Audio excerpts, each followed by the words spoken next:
What's up, my wizards? It's Dev. From Mtg, we like Magic, and today we're going to look at some rotating cards that could have been contenders, but they never quite had the impact on Standard they at one point seemed destined to have, and I feel like these cards deserve a moment in the sun before they rotate. It won't be long, and these cards will never have the chance again to have some guy talk about them on the internet. So I think they deserve that chance, so today we're going to take a look at them.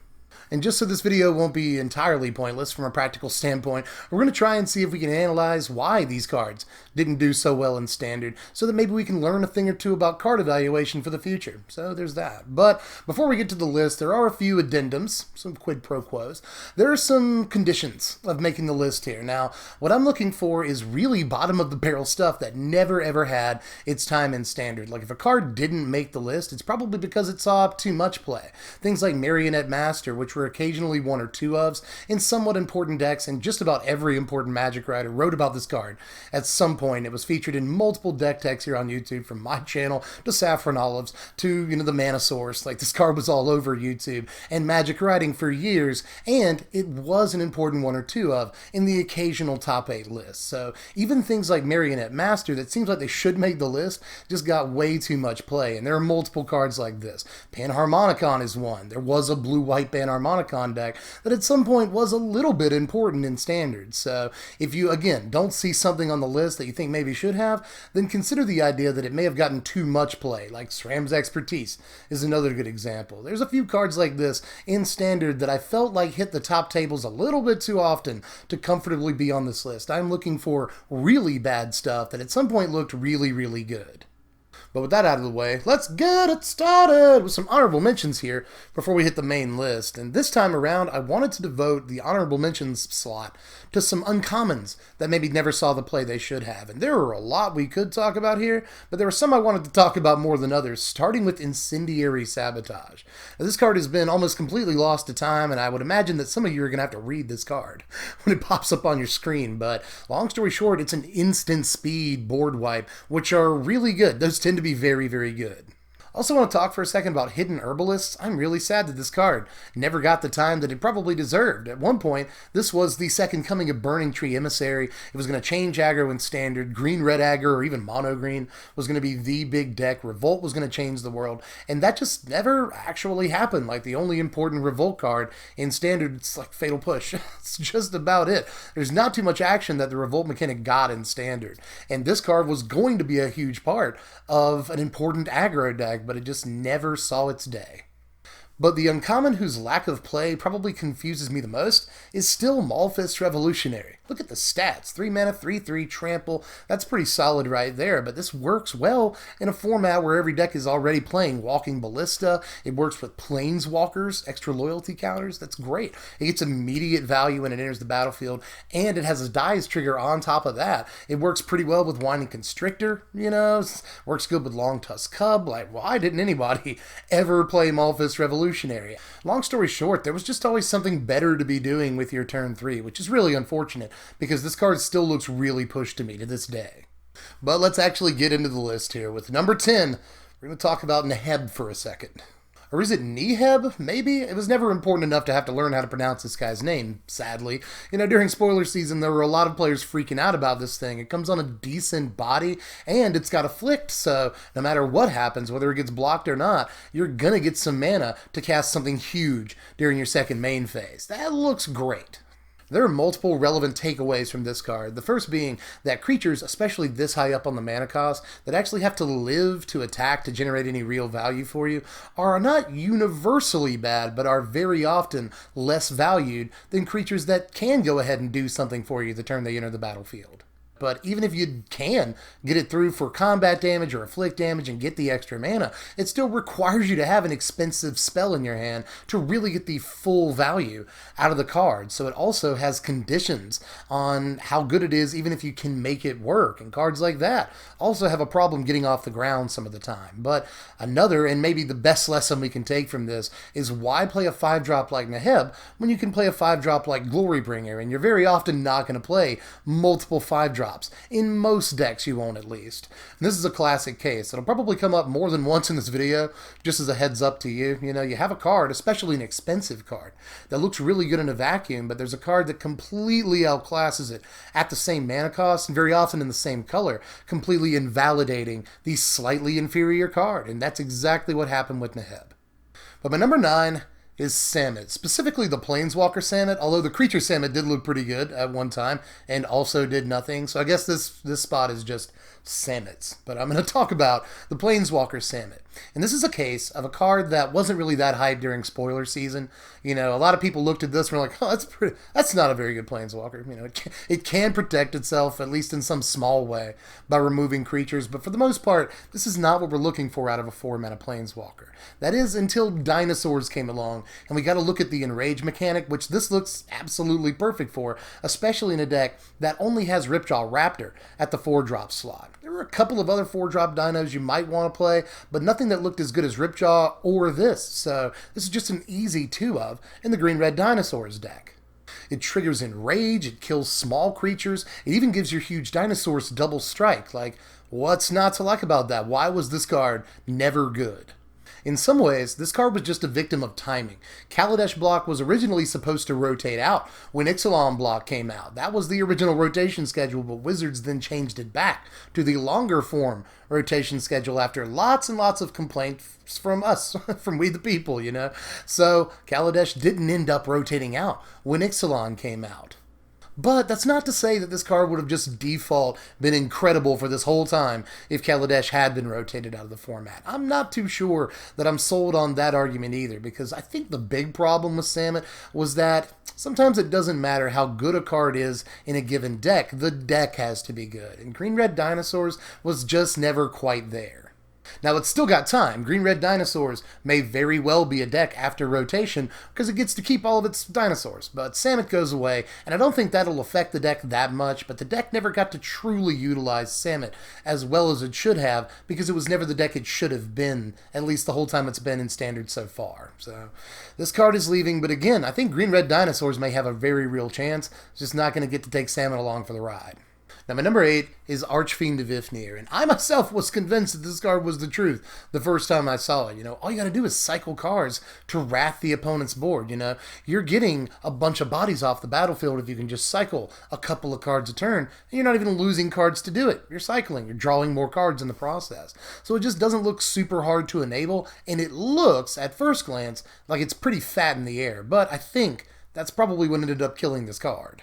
Because the fact of the matter is that once you look closely, 4 toughness on a 5-mana flyer is not very good in this standard for the last couple of years now, you know. At a similar cost, Glorybringer can just swat this out of the air with its Exert trigger. So there's that, but 3 slots lower than this on the curve, you've got Heart of Kiran. So by the time you're generating any real value with Archfiend of Ifnir, they've already killed you with Heart of Kiran, and if they haven't, then you're just trading in combat for a 2-mana creature. Plus, this can just die to Chandra, which is 1 slot lower than it on the curve, generating a tempo for the opponent. There's just a lot of bad things about a 4 toughness flyer at this much of an investment. There's also the fact that if you're building around Archfiend of Ifnir, you have to include a lot of mediocre-ish or subpar cards around it to make it worth that value, and it's only really good against like aggro opponents. And against control opponents, it's just your standard 5-mana flyer they can take out with 1-for-1 removal, and they're not even that scared of. So this doesn't even work even when your plans go off perfectly. It doesn't even work against every opponent. And if you're going to build a cycling deck, yeah, there are good cycling cards, Censor, Hieroglyphic Illumination, there are a lot actually, but the list begins to run dry when you're building your entire deck around cycling, and there are just better options to win the game. Things like Drake Haven, for example, are much better ways of winning the game in a cycling deck than Archfiend of Ifnir. So this was just a victim of having cards better than it that kind of, you know, depend upon the same mechanics. Now, my number 7 is actually 2 cards. I am cheating a little bit, but I couldn't decide which Gear Hulk I wanted on the list, and then I remembered that it's my list. I can do whatever I want. So number 7 is Cataclysmic and Combustible Gear Hulk. Now, both of these are a little bit different than any of the other things I've talked about on the list so far because they do generate immediate value for you. And in both cases, it looks like insane immediate value. You know, these are great into the battlefield triggers. One is going to completely decimate almost everything on the board, and the other is either going to do a lot of damage or draw you a fistful of cards, and that's exactly what you want this late in the game. So these look incredible. Why weren't they good? Now, besides the fact that they're a little on the pricey side, and there are definitely things you'd rather be doing at these mana costs and these colors, there's also, and I think the most important part here, if we're going to learn a lesson from the Gearhulks, is that these both allow the opponent to have some amount of control over their destiny, which is almost never something that you want. Especially in the case of Cataclysmic, they're just going to keep their best stuff. You know, this will never kill their best creature, and that's not... You don't want that. Even if it does leave a pretty fat creature on your side of the board, usually you'd rather stick to stuff that kills threats that you want to kill no matter what. And this doesn't do that, even if it kills just about everything else. It is pretty decent against go-wide decks, but if you're trying to kill a specific threat, it's just never going to do that for you. In Combustible Gearhulk, this is really a crapshoot. Like, this Enter the Battlefield trigger looks really, really good, but again, if you give the opponent some control over the fate, they're just going to take the option that hurts them the least, and that's never what you want. You want the option that hurts them the most. Now, number 6 is Vizier of the Menagerie, and this is a beloved commander card for some people, but it never had any impact, just crickets in Standard, which is unfortunate because at one point this looked like, you know, a Courser of Crufix that worked with creatures, you know, but it just never really reached that level, anywhere close to that level of prominence. And I'll admit, I was a huge fan of this card when I first saw it on the spoiler sheet. You know, this gives people just dreams of 5-color creature decks with like 32 creatures, you know, 4 Vizier of the Menagerie. You're just paying whatever you want for 3, 4, 5-color creatures. You're getting all the crazy Enter the Battlefield triggers. All of your dudes are huge. You're getting value off the top of your library. It's just the card looks like it's got this dream Christmas land scenario where it's going to win you the game and get you all the value in the world. But, say it again, this is another card that doesn't get any immediate value for you when it enters the battlefield, other than letting you look at the top card of your library. Like, it gives you some information, but it just doesn't have any real splash value, anything bomby that happens the turn you play it and you're taking off turn 4, which is pretty much the most important turn in Standard for the last few years. Turn 4 is incredibly important, and you don't want to take it off, and Vizier makes you do exactly that. The other thing is that sometimes a card just never gets a deck. Even if it looks like it should have a deck, it just never gets one, you know, and I think that might be the case here. The closest thing that this probably could have gone into was Temur back in the day, but Temur didn't need it. It just had better ways to flex all 60 of its slots than resorting to Vizier of the Menagerie. So even the deck that it probably looked like it could have gone in, it didn't go in. You know, there were just better options in some cases. So it's kind of sad this never really got to see its time in Standard, but keep it, I would say, because this is probably going to be an important commander card for a long time. But we made it halfway through here. My number 5 is Pia's Revolution. Now, this is a favorite card of a lot of players to this day. I play against this card on Arena a good bit. I wonder if it's the same person I keep playing against, but the fact of the matter is, Pia's Revolution is a card I have not stopped seeing in my Magic life since it first hit the tables, but it was never at the top tables. You know, I've never seen a Pia's Revolution deck in the top 8 of just about any tournament, and there's a reason for that. But the card looks really, really, really good, you know? The perfect combo engine, and in a deck full of artifacts, and especially easy ways to put those artifacts into the graveyard, this looks to force really, really difficult choices on the opponent. The problem is, and we've already learned this in this video, it still gives your opponent a choice. It gives them a hand in their fate, and that's something you almost never want. Plus, we've already discussed this too, sometimes you don't want to take a turn off for an enchantment that doesn't do anything, or a creature that doesn't do anything the turn that it enters the battlefield, and this is definitely that. It's true of 3-mana enchantments too. You know, Fraying Sanity didn't see the play that it should have, but it saw just enough play for the list. Just keep that in mind. But Fraying Sanity is a good example. Nest of Scarabs. There are a ton of 3-mana enchantments, even just in the blocks that are rotating, that I could bring up in this slot. But this is the one that looked maybe the most promising to me at first glance. Yeah, it forces a choice on the opponent, but again, the choice is really, really hard, and I've sweated against Pia's Revolution more than one time. So I really like this card to this day, and so do a lot of people, but it just never had the relevance that it probably should have had.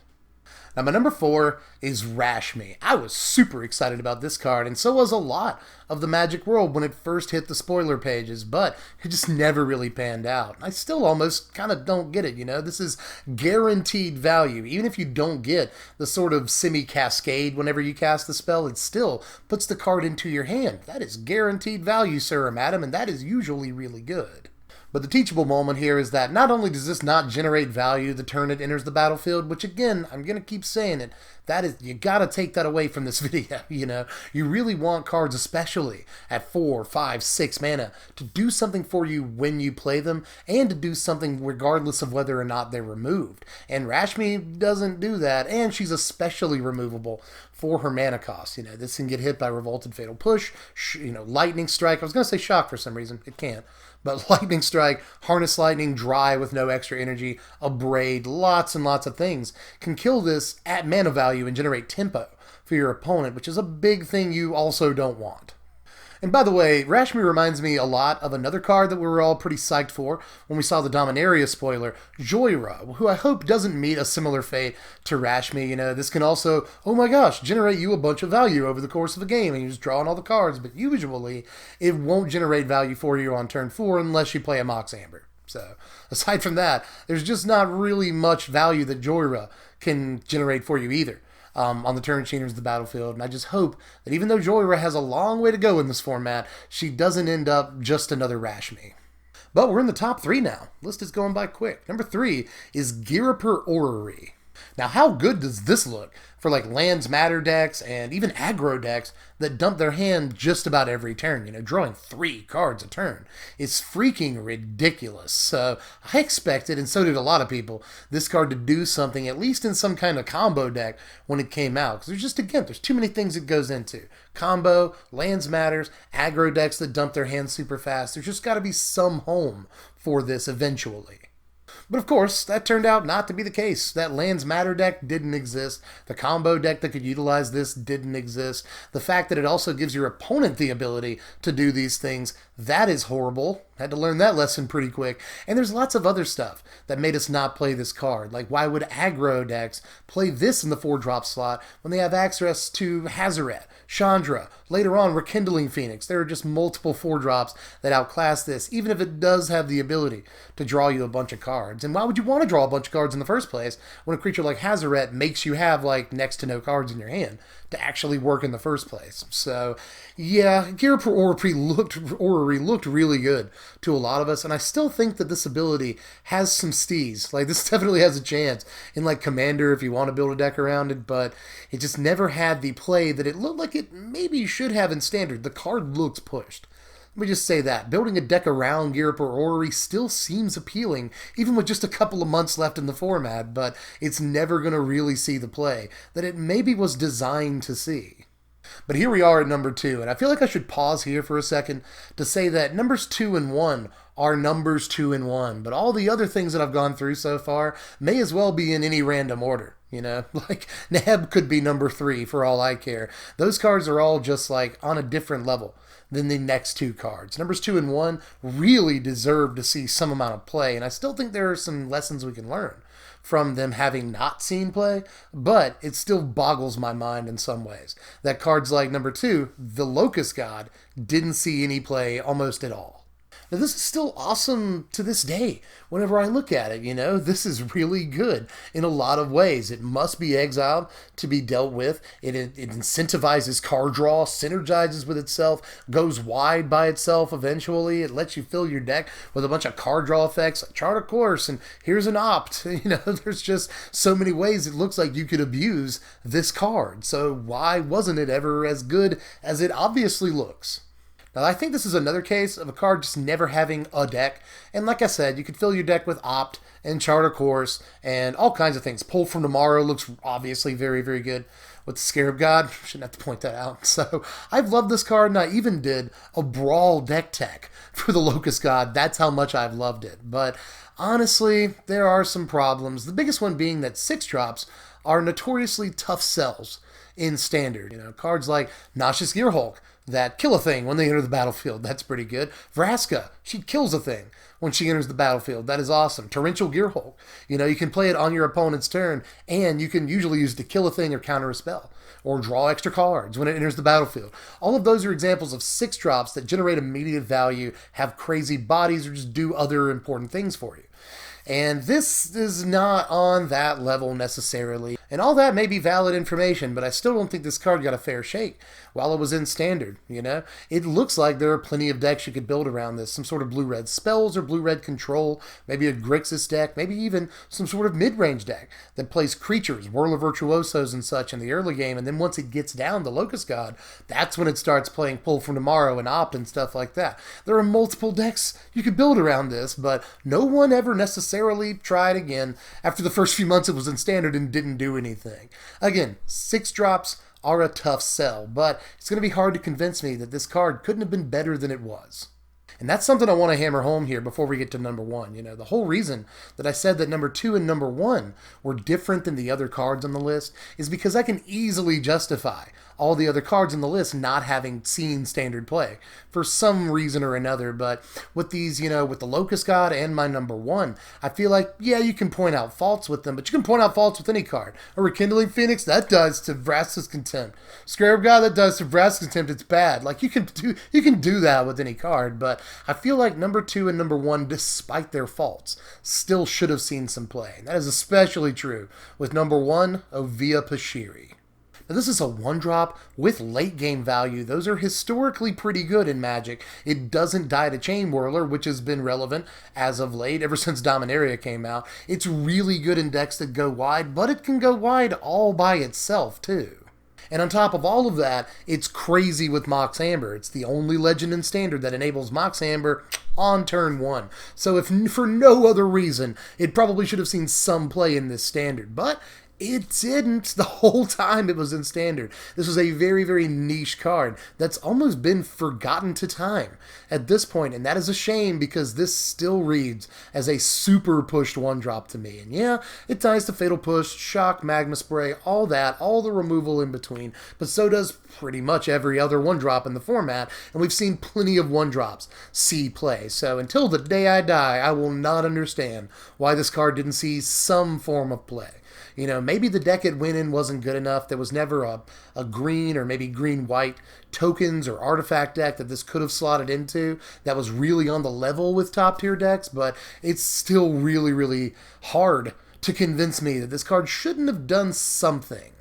I guess if I was going to try and take a lesson away from it, it's that sometimes this card is just a banalish hero. It's a 1-mana 1/2 that doesn't actually do anything for you, and nobody wants to play banalish hero. Plus, its activated abilities do cost an awful lot. Like, you can look at it as a mana sink that makes you huge creatures eventually, but both of its AAs cost a butt ton of mana to use, and if you use one of her abilities, you're very likely not going to be doing anything else on that turn. So, I could see some ways that the card is not bad, but definitely not as good as it looks at first glance. But again, there are only a couple of faults I can point out here. There was probably something really good that this should have gone in that we all missed, and it probably had to do with Mox Amber.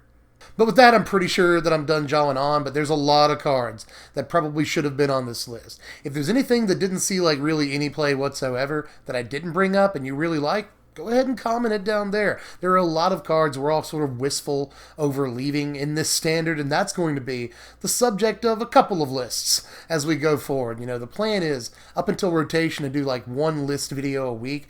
This is the beginning of that, but I'm also going to talk about cards that we're going to miss most from this rotation. I'm going to talk about cards we're going to miss least from this rotation, and I'm going to talk about, cards that you should keep even though they rotate. I'm going to talk a bit about cards that get better after rotation. There's a lot of stuff to talk about. So if you're interested in any of those topics, make sure you're subscribed to the channel. Hit the bell for the notifications. We're trying to get to 100,000. I would really like to do that. But if there's other ways that you'll want to help me out, you can always do all the YouTube stuff. Make sure that you click the first link in the description to go over to my sponsors at TCG Player. Lowest price place to get cards on the whole interwebs. You can check out their stock for Core Set 2019, Commander 2018. It's weird that we had 2 products come out in the same year that have different years on their names. But anyway, you can check out their stock for that. And Ravnica spoilers are coming up real soon, so make sure that you go to them for your pre-orders. Just click the link in the description for any Magic business you want to do, because they help me out. I want to help them out. And to truth be told, clicking the link helps me out. So I'm also trying to help me out, guys.